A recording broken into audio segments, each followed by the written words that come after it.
from underrated players to disappointing players. So players this season that we thought could have done a lot better, and is kind of been playing like Wes Iwundu. Sorry, stop bringing up Wes. Nothing. He was really bad last night.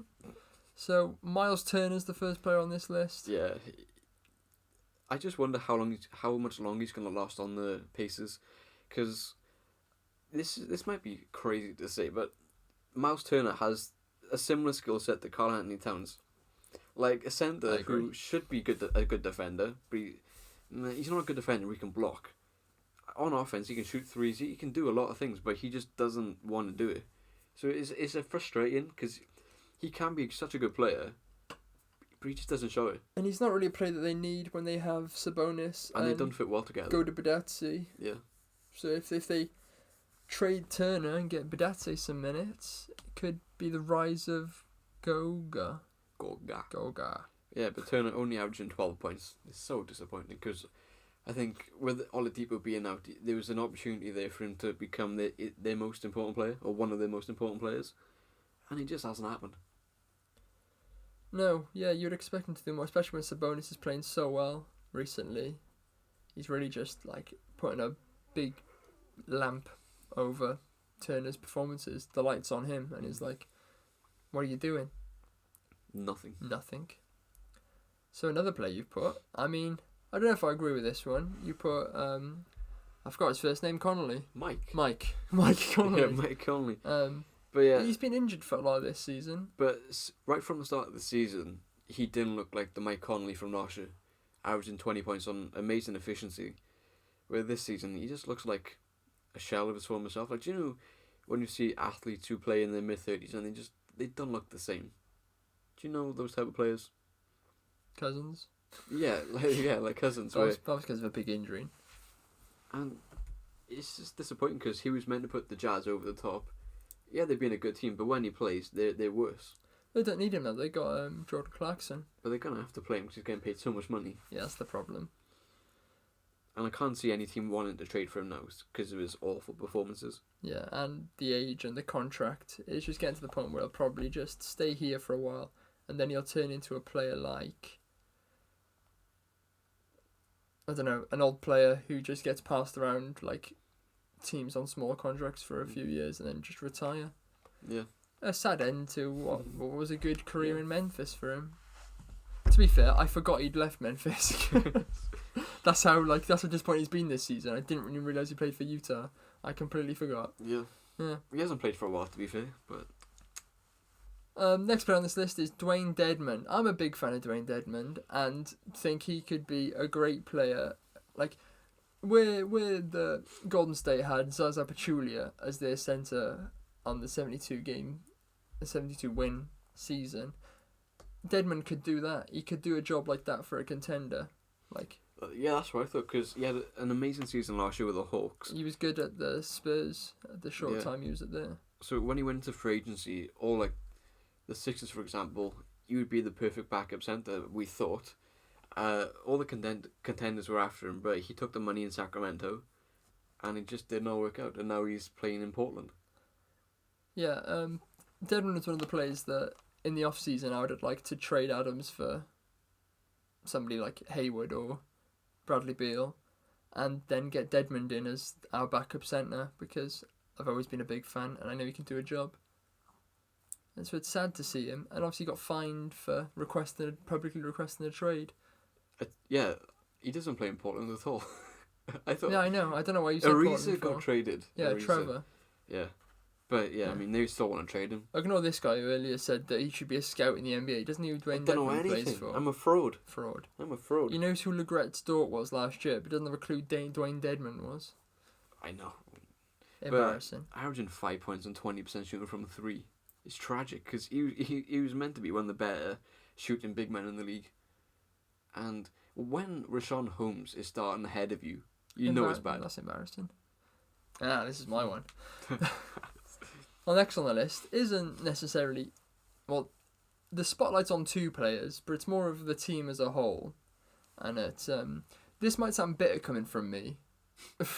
Yeah. It's the Portland Trailblazers. Hopefully you can come in with some knowledge from someone that didn't get knocked out in the first round against them. But I was over that. The memes didn't hurt at all. Definitely didn't cry myself to sleep. But I can't confirm that. no, you don't sleep in the same bed as me, or in the same house.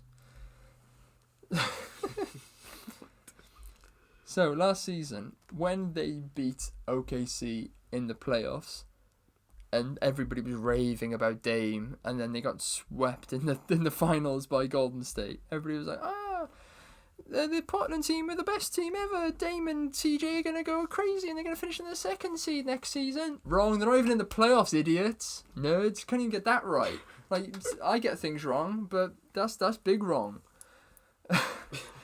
Like, everybody was saying, oh, this is Dame's year now. Dame showed that he's a better leader than Russ. Oh, Russ just got OKC into the playoffs every year. He played with Carl Singer at power forward, averaged a triple-double and got us into the playoffs with nobody on our team. Dame's got good players on his team. Can't even get his team into the playoffs. He put up 61 points. Did anybody else get any points? Nothing. His team's a waste man, fam. Bunch of waste man. Let it all out. Team's a joke. I don't like Portland. I like Melo. I liked Melo at the Knicks. Cause he was a bit like a Kobe-like player, and I always liked Kobe. He was Kobe, but made less shots and was even more greedy, and that's mental coming from Kobe. Yeah. But if you want a level perspective from myself, who's not a Portland hater, before the start of the season, when we'd gone through our predictions, I wrote this little bit about the Blazers. In my opinion, it's perfect.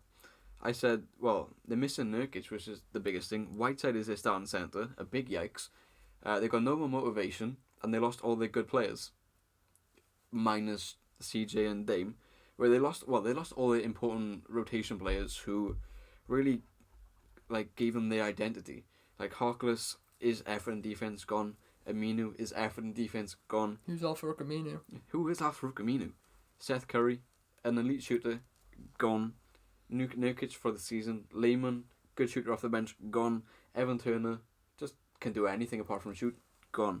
They lost so much, so I don't get why people were so obsessed with them being one of the better teams in the league, because all the signs were there. Because Dame waved at Russ, that's why they thought it. Because Dame was like, oh, what the... And PG was like, oh, that was a poor shot, and they were like, oh, Dame's the best player in the league.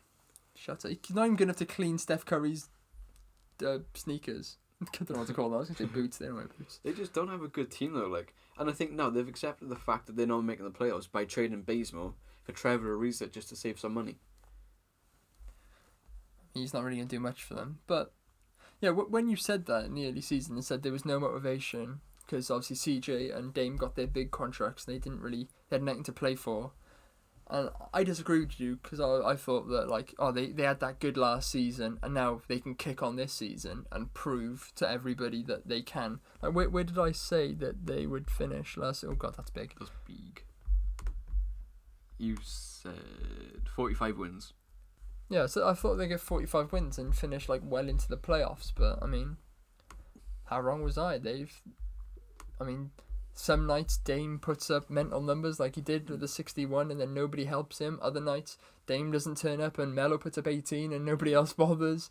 I've not seen CJ drop a crazy night like he was last season all year. But if you go back 2 years ago in the playoffs when they played the Jazz in the first round and they were embarrassed, I think they got swept. And all summer long it was, should the Blazers trade Dame, should they trade CJ, they're just not good enough, they'll never win. So the next season they came in motivated. They wanted to prove people wrong, and they got the conference finals. Yeah, they got swept by the Warriors, but swept by the Warriors' second team. Yeah, but they got the conference finals. Curry and Clay. So I just feel like they exhausted all their effort on that one playoff run, and now this season, they've achieved their goal, and they just got nothing to play for really. What do you think next season will be? That season where they have to prove something and they go hard. It depends what they do in the off season, really. Yeah, big disappointment, Portland. Well, I don't care since don't really care about him. Another player that you put on this list, Lauri Markkanen. Yeah, it's similar to Miles Turner in a way where he had the opportunity to average at least 20 points on a bad Bulls team, but he's not really making shots. He was meant to be an elite shooter. That was his calling card. Because honestly, that's the only thing he can do. All he can do is shoot. He can't defend, rebound, can't run, can't do anything It's like apart from shoot. Porzingis. Kind of, but at least But Porzingis Porzingis can is sort of like better, defend. Yeah. He's a scuffed Porzingis. Yeah. So he's only shooting 34% from 3, which is so bad for a player of his ability. People were calling him Baby Dick as when he was in his rookie year. Like, that's not gonna. Well, That's a good one. at the moment, it doesn't look like it's gonna happen. But yeah, he needs to just improve. Just improve. Yeah, I've got nothing to add about Markkinen. You'd expect him to, like, every season just progress slightly and average more and more points on slightly better percentages, but he's kind of stagnated and declined, if Maybe anything. that's just a product of being on the Bulls team where their coach is an idiot. Maybe. Yeah. Another big old power forward who's rubbish, Blake Griffin. Tragic. Yeah, It's kind of sad what's happened with him. it's sad if you like Blake Griffin, but if you don't care about Blake Griffin, it's a bit of a meh. I mean, a player that jumped over a car once and now can barely jump at all. So it is sad in that way. Like, Yeah. when you watch him play now, it doesn't look like he could reach the rim. Last season, you could say you almost had like a career season. It was at least his best season that he had for a long time, and well, averaging almost 25 points per game, almost 8 rebounds, 5 assists. He was, well, it was like it's rewind time. You rewound the clocks to like his early days. He's even shooting 36% from 3, and he was leading this Detroit team, and people thought, oh, if he can carry this through to this season, he can make the playoffs. Well, they made the playoffs last year, didn't they? He's Snuck been in. the complete opposite this season. 15 points, 4 rebounds, 3 assists, 35% from the field, and 24 from 3. Like, I don't get how someone can have that sharp of a decline, almost by 10 points per game. It's so, like, how? It's just, I know he's going to be off for the rest of the season. Yeah, rip Blake. Scuffs Blake Griffin, Aaron Gordon. I mean, well, I've mentioned it a few times, but OKC played Orlando last night, and it took me until half of the game to notice that Aaron Gordon was actually playing. He, like, I what's happened to him? I wish I knew, because he was looking promising. He's Like, fallen off a cliff. 2 years ago, Orlando had an amazing start to the season. They were winning games, and people thought, "Oh, have they arrived?" Aaron Gordon was averaging so many points. He was shooting so well, and then he regressed to 17 points, which is still good for a 22-year-old at the time. And then last season went down to 16 points, and now this season down to 13 points on much worse efficiency. He can't even shoot threes anymore. And even his athleticism, like, he had one dunk against us. It was a good dunk. He dunked over Nerlens Noel, got quite high, but he just looks like, yeah, his 3-point shot was always off. He didn't even look like he wanted to take the open shots, and like he was hardly on the ball. Like I said, I didn't notice him until like halfway through the second quarter. Like, Yeah, if you go back to his best season, he was averaging 6 to 3-point attempts per game. Now this season he's down to 3.8. how many did he shoot? Why? Like, Orlando already have bad shooting. Like, they need Aaron Gordon to take shots and make shots, and he's just not doing that. And if he's not doing that, he doesn't fit on this team. He shot 4 3-pointers last night, making 2. That's not bad for him. Yeah, but like he wasn't really in the. He played 34 minutes, and I didn't really see him play at all. I was one who got through at 6 points. I was wrong. I obviously missed him score. He didn't make another 3-pointer though. I mean, I was right about that. God, sorry. Fournier had 7 turnovers. Let that settle in. Let that sink in. 7 turnovers. Good player though. Big fan. Not on any of these lists though. Just don't Google it. No, don't Google Fournier.